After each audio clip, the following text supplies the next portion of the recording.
Ladies and gentlemen, welcome to our nightly news edition. Here are the headlines. The President of the Republic, Abdelmajid Tebboune, Commander-in-Chief of the Armed Forces, National Defense Minister, chairs a restricted meeting of the High Security Council.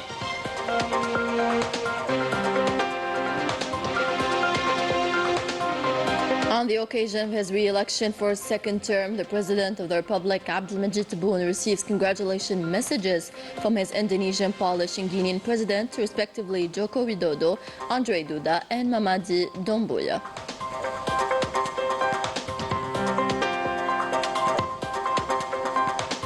With an immediate effect, foreign nationals holding Moroccan passports are required to obtain an entry visa for the Algerian territory. The Foreign Affairs Minister Ahmed Attaf takes part in the general debate on wars and Geneva Conventions held in New York. Morocco in dire straits with more protest movements violently repressed by the Makhzen regime.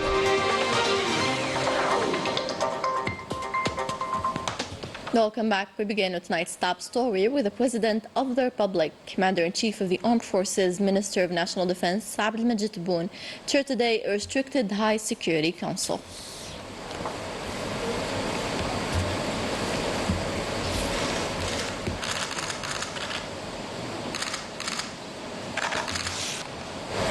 The President of the Republic of Indonesia, Joko Widodo, sent a congratulation message to the President of the Republic, Abdelmajid Tebboune, on the occasion of his re-election for a second presidential term.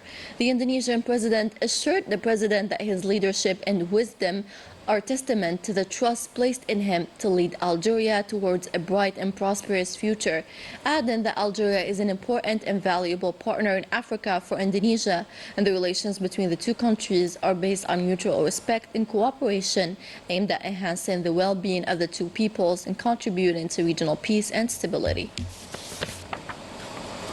For his part, the President of the Republic of Poland, Andrzej Duda, congratulated his counterpart, the President of the Republic, Abdelmajid Tebboune, on his re-election for a new presidential term, wishing him success in his leadership of Algeria. On this occasion, the Polish President assured the President of his readiness to work with him to develop the cooperative relations that link the two countries and are based on mutual respect in a way that serves the interests of the two peoples, praising the pivotal and prominent role played by Algeria in achieving regional security and stability. The President of the Republic of Guinea, Mamadi Doumbouya, also congratulated on his behalf and on behalf of the Guinean people. The head of state, Abdelmajid Tebboune, extended warmest expressions of congratulations and the hope to work together to strengthen bilateral relations and expand mutual cooperation in many fields to serve the interests of the Algerian and Guinean people. At the initiative of Algeria and the Kingdom of Norway, and in coordination with the International Committee of the Red Cross and the International Peace Institute, the Minister of Foreign Affairs and the National Community Abroad, Ahmed Attaf, participated today in a session entitled Wars Have Limits, to ensure greater respect for the four Geneva Conventions, which were concluded 75 years ago. Attaf renewed Algeria's commitment to the principles and foundations of humanitarian international law, highlighting the serious challenges facing the implementation of the Geneva Conventions in many areas of conflict around the world, especially the genocide committed against the Palestinian people and the accompanying escalation approach in Lebanon and the conflicts in the African continent. In a speech delivered by the Foreign Minister Ahmed Attaf during his participation in the ministerial meeting of the main partners to support UNRWA, he reiterated Algeria's full support to the organization, qualifying it as essential and life-saving. In the same respect, Attaf condemned the vicious attacks it is subject to. In other developments, the Algerian government has decided to immediately reinstate the procedure for the necessity of obtaining an entry visa to the national territory for all foreign citizens holding Moroccan passports. A statement by the MFA explained that Algeria, which has always committed to the value of solidarity and the preservation of human and family ties that united the two brotherly peoples of Algeria and Morocco, has avoided since announcing its decision to cut diplomatic relations with the Kingdom of Morocco in August 2021 to compromise the freedom and fluidity of movement of people. The statement added that the Moroccan regime, which has abused the absence of a visa between the two countries, has unfortunately engaged in various actions that undermine Algeria's stability and national security, organizing on a large scale multiple networks of organized crime, drugs, and human trafficking, not to mention smuggling, illegal immigration, espionage, as well as the deployment of Zionist intelligence elements holding Moroccan passports to freely enter the national territory. The statement added that these actions pose a direct threat to the country's security and impose strict control over entry and residence on the national territory at all border points. The Moroccan regime alone bears responsibility for the current deterioration of bilateral relations due to its hostile and aggressive actions against Algeria. Internally in Morocco, social turmoil intensifies. Several protests took place across the kingdom amid the absence of the Makhzen, marking popular discontent as Moroccans voice their anger and demand solutions to their daily suffering, which seems to be endless. Manan Maafa with more. In Morocco, the streets are boiling over. Each protest a cry for distress from people desperate for solutions. From soaring prices of basic goods to rising unemployment, Moroccans express deep frustration with no response to their suffering. Morocco became a battleground for dignity and fundamental rights. For many, it is a nightmare of daily oppression and injustice. Instead of facing constant repression, many choose to flee in search of refuge and dignity elsewhere.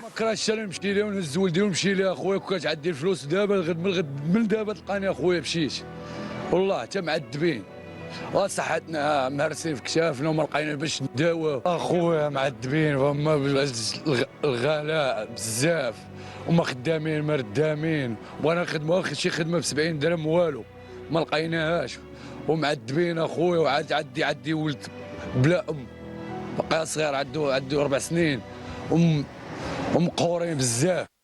Despite widespread protests across Morocco, the Makhzen ignores the people's demands. As anger grows, the regime remains silent, leaving Moroccans feeling betrayed by a government prioritizing political alliances with the Zionist entity over their own needs.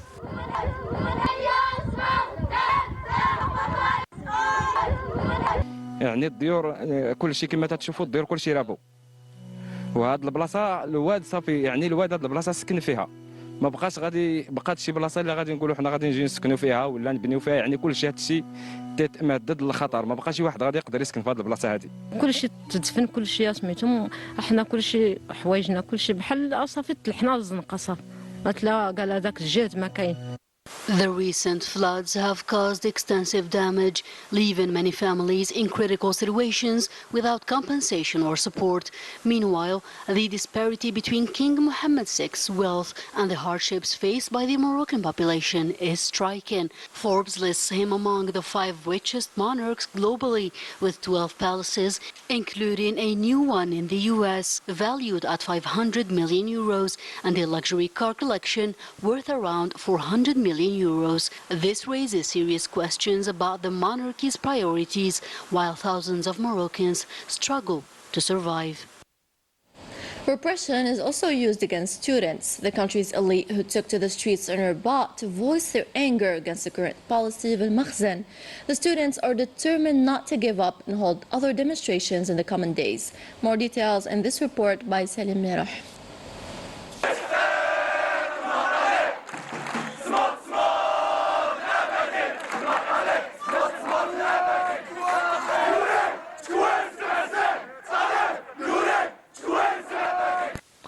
The wave of protests is getting bigger in Morocco as the social wrath is spreading constantly to include all the social strata. After the most vulnerable social segments, now it's time to students to take to the street to display their anger and voice their refusal of the practices being imposed by the Makhzen regime.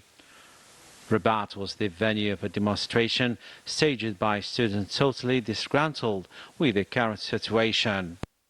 اللهم إن هذا منكر اللهم إن هذا منكر اللهم إن هذا واش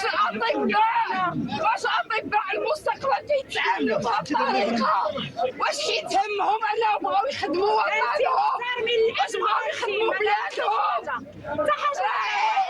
حنايا ما يمكنش نتعرضوا ديما للقمع ونبقاو ساكتين، حنايا بغينا غير مستقبل واضح. هادشي فين غادي الله اعلم. حنا راه كي درنا هادشي في خاطرنا، زعما حنا درنا اللي علينا في شهر 6 قلناها.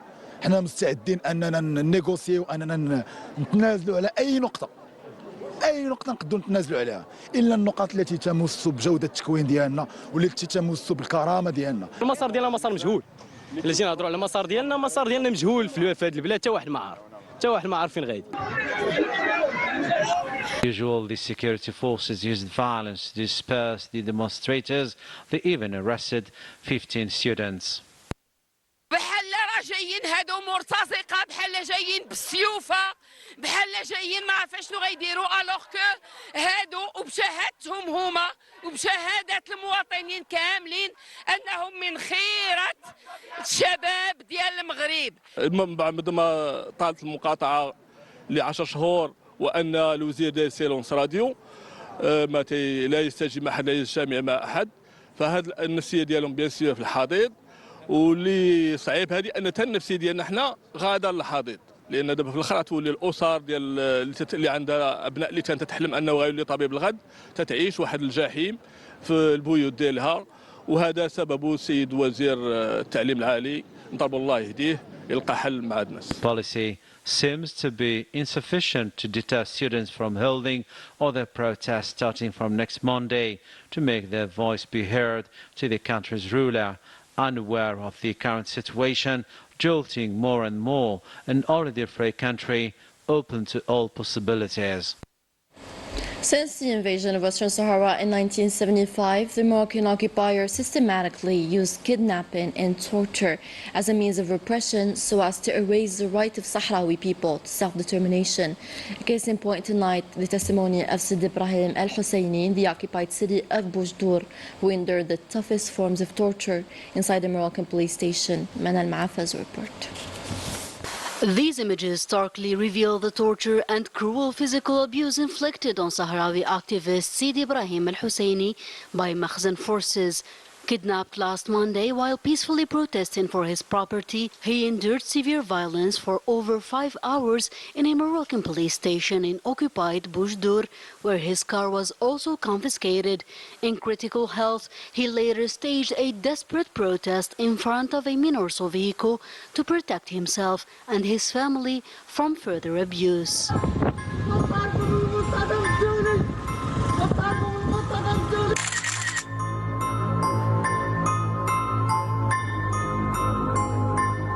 Despite Morocco's presidency of the UN Human Rights Council, it obstructs Minurso's mission to monitor human rights in occupied Sahrawi territories.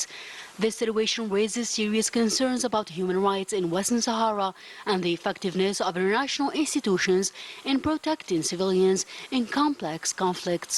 The testimony of the Sahrawi activist highlights the plight of Sahrawis deprived of their basic rights under the Makhzen's colonial policies.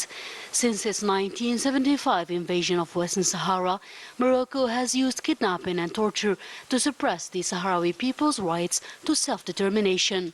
This week, the UN Committee on Enforced Disappearances addressed kidnappings for the first time, placing Morocco under examination. Testimonies, including that of former detainee Ghalia Jimi, revealed the repressive practices faced by the Sahrawis and called for international intervention. Sahrawi civil society condemns Morocco's impunity, demanding an independent body to investigate violations by Morocco as the occupying power in Western Sahara. From the military base of Boufarik, 70 tons of humanitarian aid was sent to the Sahrawi refugee camps for the benefit of those affected by the latest climate disturbances. The aid sent by the Algerian Red Crescent aboard 2 military aircraft have arrived to their destination. This action anchors the values of mutual aid, solidarity between the two brotherly and friendly peoples. In a related context, and in solidarity with the victims of the weather disturbances that affected the Sahrawi refugee camps in Al-Dakhla, a humanitarian aid caravan arrived at the initiative of civil society, expressing the support of the Algerian people for the brotherly Sahrawi people. And with that, we wrap up tonight's bulletin. Thank you for watching. Be well.